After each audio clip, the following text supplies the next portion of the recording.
The editor of The Spectator magazine, Fraser Nelson, has written in The Telegraph today a piece about the low birth rate we have in Britain.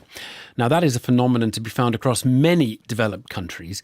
Fraser Nelson raises all sorts of questions about whether or how serious a problem a low birth rate is. But he says we're in danger of surrendering the debate on this to the political fringe, where plenty of people have controversial things on, like population.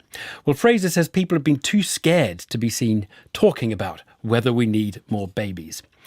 It is clearly important, but is it a problem?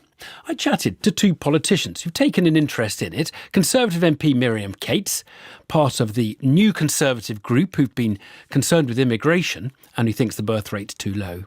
And the Conservative peer Lord Willets, David Willets, who's long taken a close interest in demography. First, Miriam Cates. Is there a problem? Yes, we definitely do have a problem with what we would call total fertility rate, probably having about 30 or 40% too few babies every year in order to put enough people into the workforce, really, to provide for people in their old age. I know that's a very unemotional way of looking at it, but if you look at the economics, you absolutely need people coming into the workforce in order to pay taxes, to deliver the services, and we just don't have enough people. And I think, you said that the world is overpopulated. Well, different people have different views on that, but most countries in the world now are suffering birth rate declines. And so a bigger problem in future years was actually going to be demographic collapse rather than overpopulation. David Willets, Lord Willets, do you agree with that? I think for Britain, the last 40 or 50 years, we've had some years a peak of 800,000 births, and at the low points about 700,000 births. So we're not yet in a kind of Italy or Japan situation.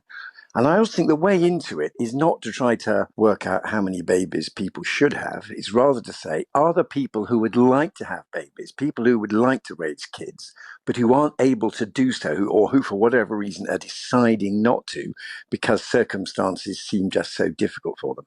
So I think it's a matter of whether people are able to have the children they would wish to have.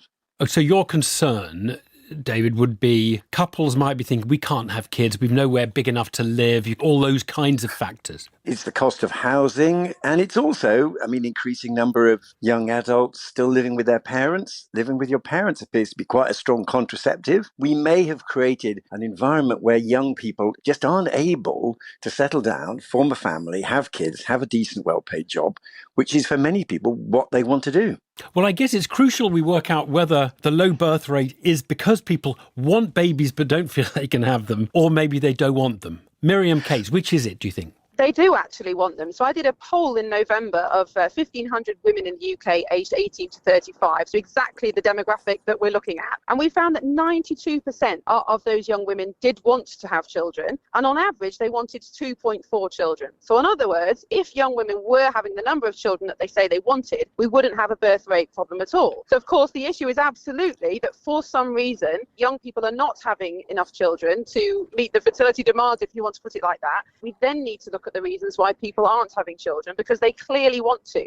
And I think this is why it's important to look at it as a social issue as well as an economic issue, because people do say when they want to have children and end up not having children, that it is a huge emotional cost to them. And so the government should absolutely be looking at removing those barriers, not just for economic reasons, but for social reasons too. And so we asked why women weren't having children. It was to do with those things that David has said, house prices, career impact, of course. But interestingly, 72% said that our society just doesn't value motherhood enough. And I think that's a really important factor.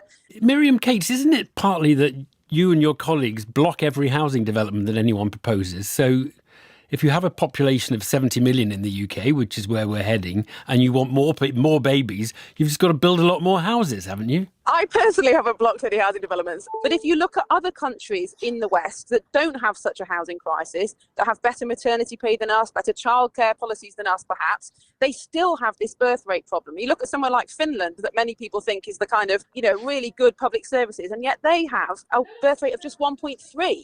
So it's not the whole answer. Yeah, well, David, that comes back to the fact I wonder how much of it is not because people want children and think they can't afford them. It's just lives have changed in very many different ways. People identify their fulfillment in different ways. Sometimes that's what people are choosing, and they're absolutely entitled to. But overall, the evidence supports what Miriam was saying, that there are people who regret not having the number of children they'd wish to have. There are people who express a desire to have children which they don't then fulfill. So it is absolutely personal choice. But the idea we're opting out from having children deliberately, that's a minority judgment. For many people, sadly, they just find it a tougher environment for having kids. And certainly just making it easier, in particular, for women to combine having children and work. If you look at the places where the birth rate is particularly low, it's actually countries with very regressive attitudes where women find it harder to combine working and having children. And often then they choose work and don't have kids. The good option is to make it as flexible as possible to combine the two. And that means a flexible labour market and the right amount of childcare and a flexible benefit system. Now, you're not disagreeing much on that people should be able to have children if they want them. Just on the problem that we have if people don't have children, David Willets, immigration is seen as another way of solving the labour shortages that Miriam Cates was citing as the kind of economic motivation for thinking we do need to keep the birth rate up. So far in Britain over the last 40 years or so, we've moved around between 800,000 and 700,000. We haven't got the kind of situation that we had immediately after the war when there was clearly a shortage of young men, partly because of the war.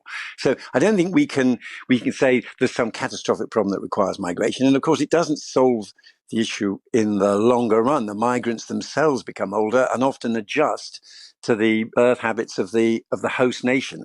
I think we shouldn't be seeing this as a driver of migration. There is one final paradox, which is often the countries like Italy that have very low birth rates are quite pessimistic of the future of their country, and they're also quite anti-immigration. Whereas some countries that have big, open, flexible labour markets are both a favourable environment for people to choose to have kids, and they're also quite favourable environments for migration as well. So it's not the neat numerical exchange, babies or migrants, appears from some of the arithmetic. It doesn't work like that. Can I just ask whether you both agree or disagree with the idea that we're terrified to talk about this? Miriam Cates, you're not terrified to talk about it, but there is a sense that there are some extreme voices who think it's a problem, and politicians don't want to necessarily associate themselves with those people and thus stay away from this subject. Well, actually, I am terrified to talk about it, but I've just decided to do it anyway because I think it's such a massive issue